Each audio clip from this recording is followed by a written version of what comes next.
ದಿವಂಗತ ಆಲಂಗೂರು ಶ್ರೀನಿವಾಸ್ ಅವರಿದ್ದಾಗ ನಂಗ್ಲಿ ಗ್ರಾಮದಲ್ಲಿ ಧರ್ಮರಾಯ ಸ್ವಾಮಿ ದೇವಸ್ಥಾನ ದ್ರೌಪದಮ್ಮನವರ ಕರಗ ಮಹೋತ್ಸವ 55ನೇ ಕರಗ ಮಹೋತ್ಸವ ಬಹಳ ವಿಜೃಂಭಣೆಯಿಂದ ನಡೀತಾ ಇರೋದು ನಮಗೆಲ್ಲರಿಗೂ ಕೂಡ ಬಹಳ ಸಂತೋಷವಾದಂಥ ವಿಚಾರ.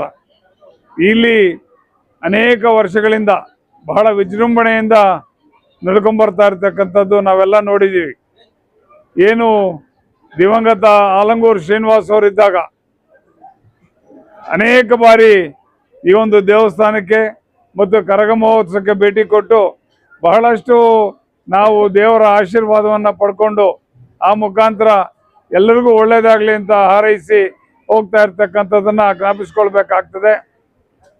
ಈಗ ಏನು ನಮ್ಮ ನಂಗ್ಲಿಯ ಎಲ್ಲ ಮುಖಂಡರು ನಮ್ಮ ಒಂದು ಇವರನ್ನ ಎಲ್ಲರನ್ನೂ ಕರೆಸಿ ಆ ದೇವರ ಆಶೀರ್ವಾದವನ್ನು ಪಡ್ಕೊಳ್ಳಿಕ್ಕೆ ಸಹಕಾರ ಕೊಟ್ಟ ಎಲ್ರಿಗೂ ಕೂಡ ನಾನು ಅಭಿನಂದನೆಗಳನ್ನು ಸಲ್ಲಿಸ್ತಾ ಇದ್ದೇನೆ.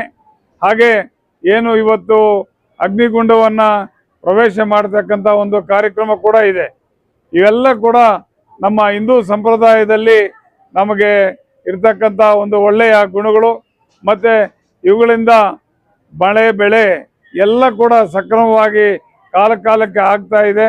ಅದೇ ರೀತಿ ಮುಂದಿನ ದಿನಗಳಲ್ಲಿ ಕೂಡ ಈ ಒಂದು ಕರಗ ಮಹೋತ್ಸವದಿಂದ ಎಲ್ರಿಗೂ ಒಳ್ಳೆಯದಾಗಲಿ ಅಂತ ಹೇಳ್ತಾ ನನ್ನನ್ನು ಕರೆಸಿ 2 ಮಾತಾಡಲಿಕ್ಕೆ ಅವಕಾಶ ಕೊಟ್ಟ ಎಲ್ರಿಗೂ ವಂದಿಸಿ 2 ಮಾತನ್ನು ಮುಗಿಸ್ತಾ ಇದ್ದೇನೆ. ಜೈ ಹಿಂದ್, ಜೈ ಕರ್ನಾಟಕ.